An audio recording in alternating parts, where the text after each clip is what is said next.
What's up, bitches?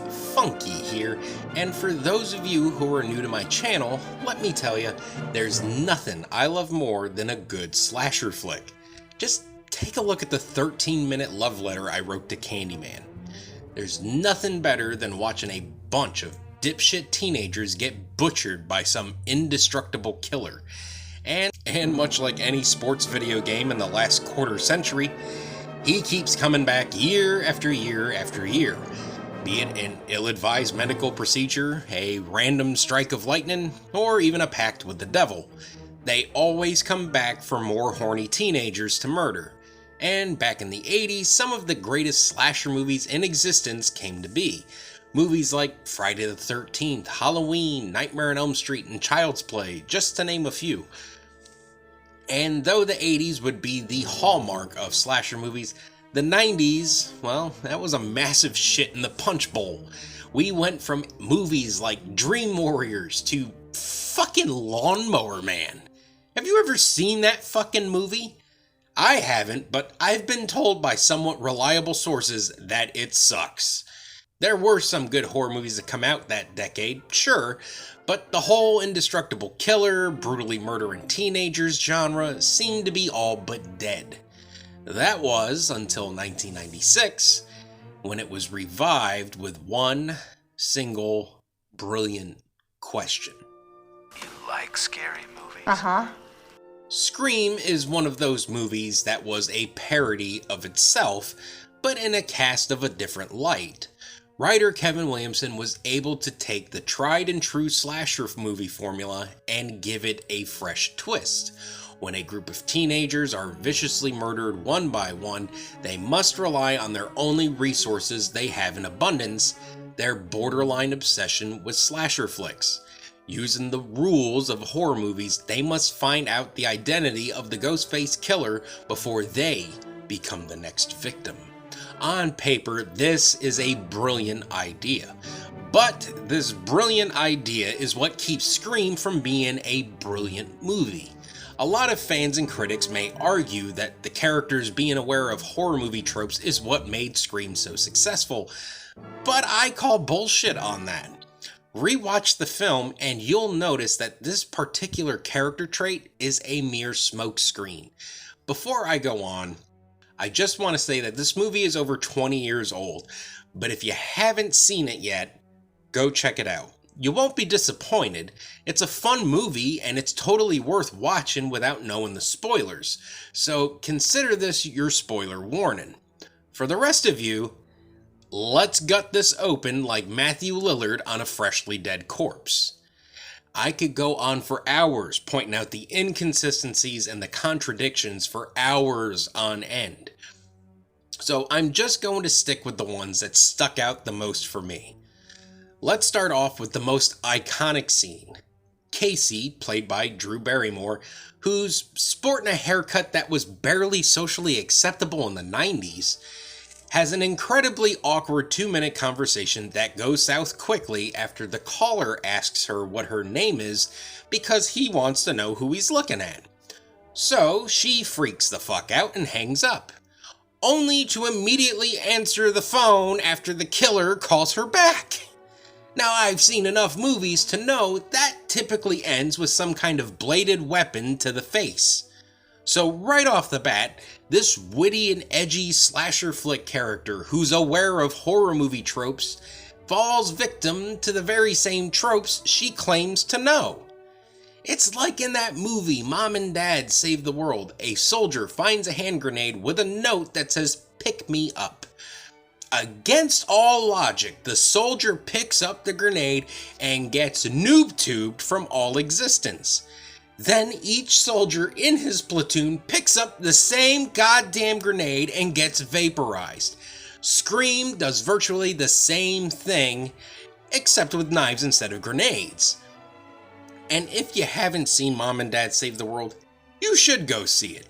And any fans who have seen it, leave a comment down below as to why other people should see it. Where was I? Oh, right.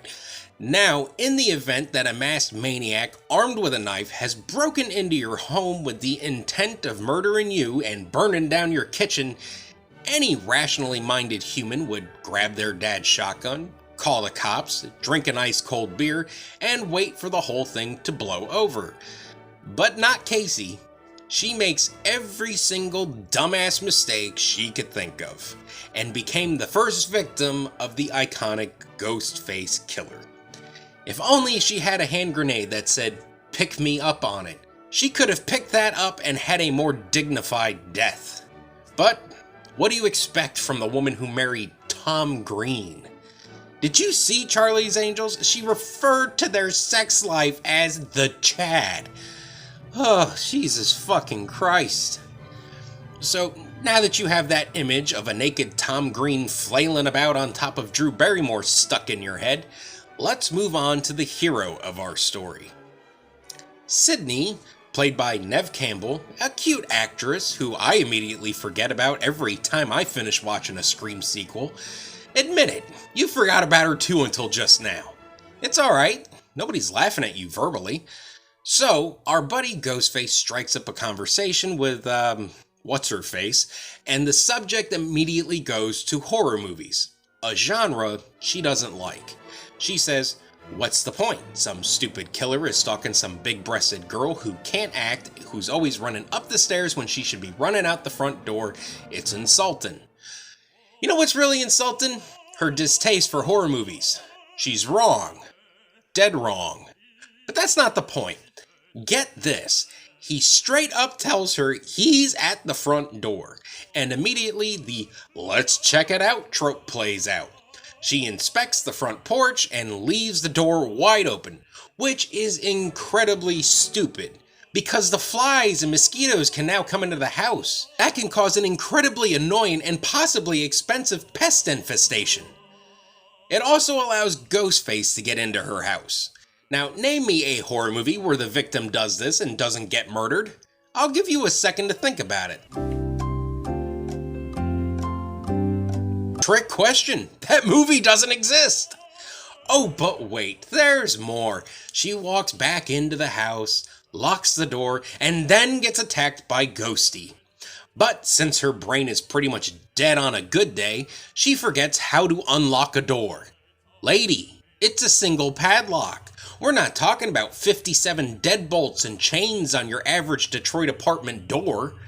To make matters even more hilarious, about a minute after saying how insulting movies are, she runs up the fucking stairs.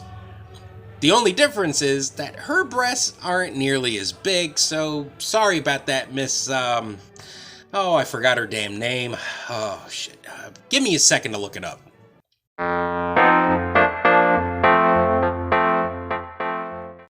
Tired of your regular everyday morning toast? Then buy yourself some Slappy's pre-dipped toast. 19 different dips available at your fingertips, including pine, salt, metal, juniper, cardboard, plastic, melted plastic, burnt plastic, rusted plastic, jugglers, and fudge brownie. You know you can't resist. Why fight it? You have a front row seat to the apocalypse that is dry toast. You might as well grab yourself a machete and dive headfirst into the bloody coup d'etat that is the Toast Revolution. Slappy's pre-dipped toast, the American Toast Revolution starts now! Sold only at Sears.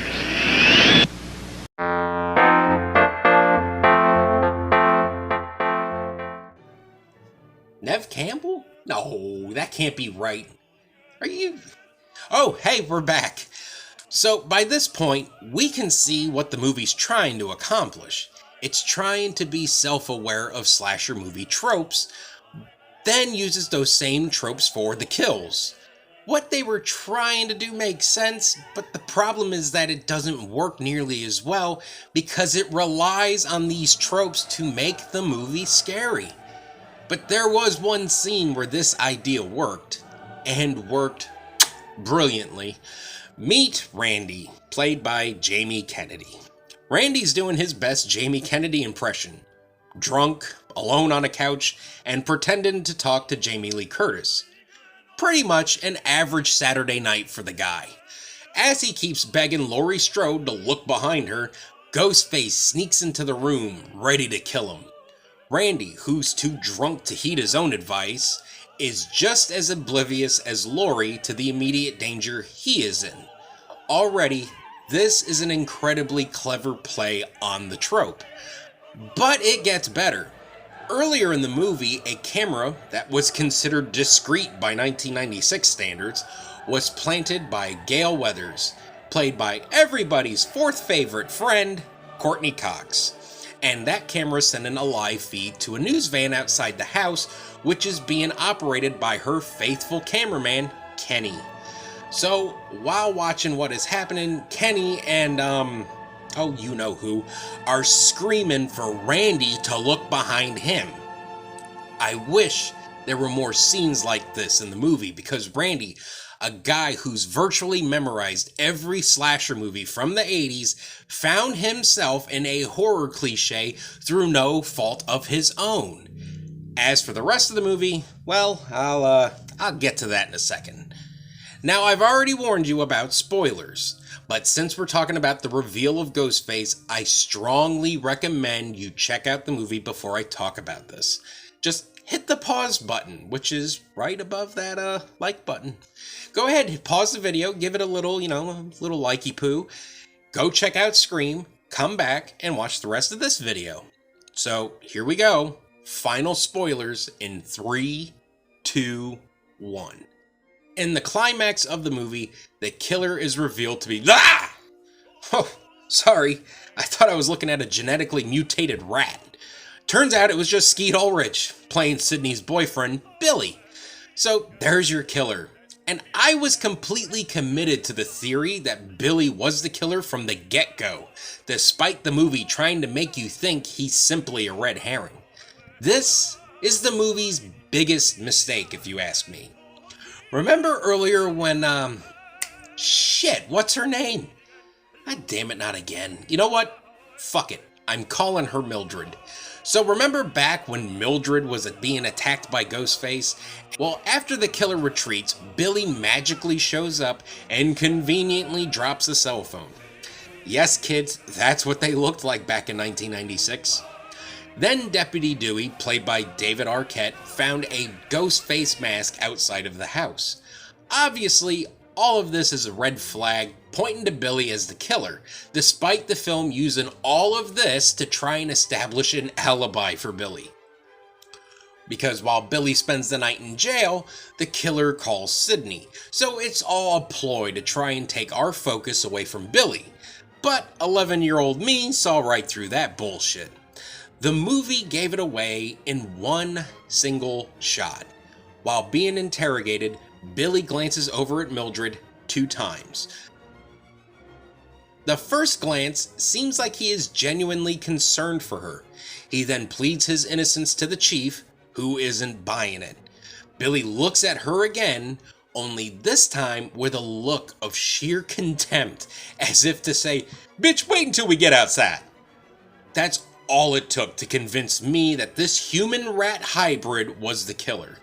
The multiple blank stares and awkward silences didn't help his case, but I think that's just because, in real life, he's a hairless rat confused by the world of humans. Just look at that face. I defy you to tell me that's not a rat in human skin. So, to nobody's surprise, it was Billy the whole time. But then we get to the real twist. Billy didn't act alone. He had an accomplice.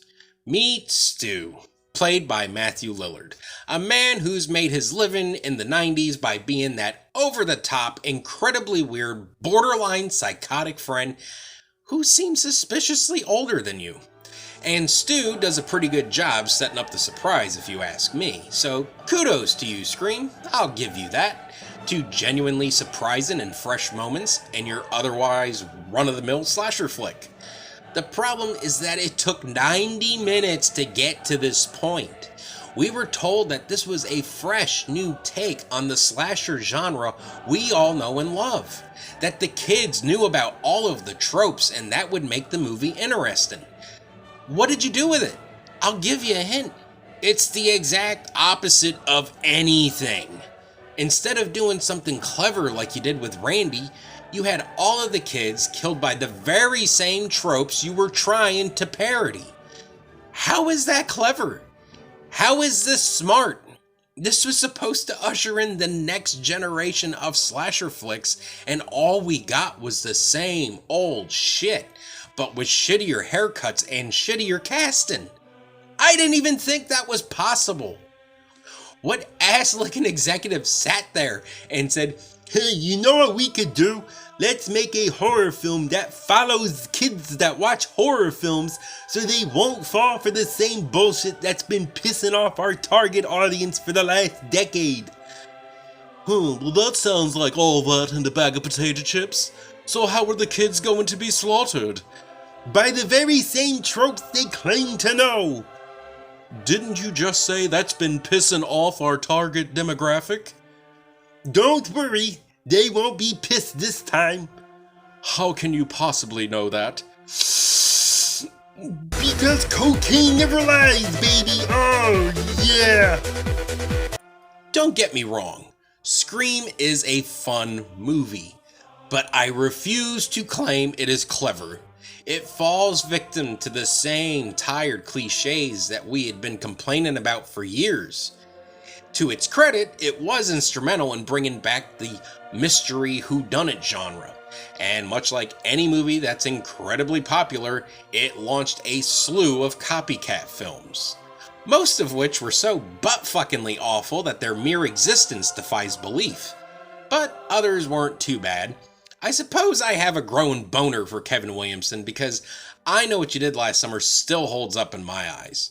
And Valentine was pretty awesome too, but that's only because David Boreanaz is a fucking boss. And because movie studios love money, they never let any franchise die. Scream was a pretty solid horror movie, but it would end up making pointless sequel after pointless sequel and losing more dignity along the way. Don't even get me started on Scream 3 and Courtney Cox's ungodly appearance. Fucking look at that. Someone thought this was a good idea. A stylist got paid money to make Courtney Cox look like Skeletor with bangs. I could go on and on about this series, but I think this is a good place to stop. Or else I'll go on a 20-minute rant about Jay and that asshole that ruined He-Man making a pointless cameo in Scream 3. What the fuck? If you have any movie suggestions, leave a comment down below and hit the link in the description to join us over at the Funky Town Discord channel.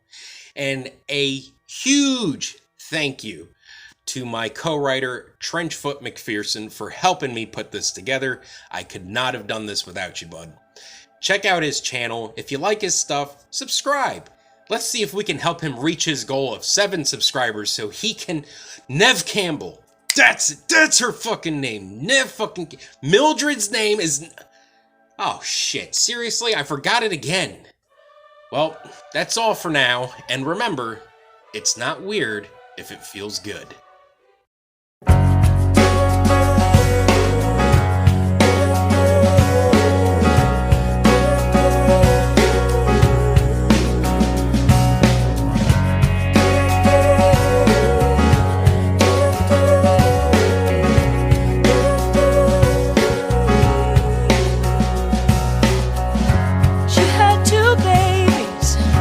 One was 6 months, one was 3. In the war of 44.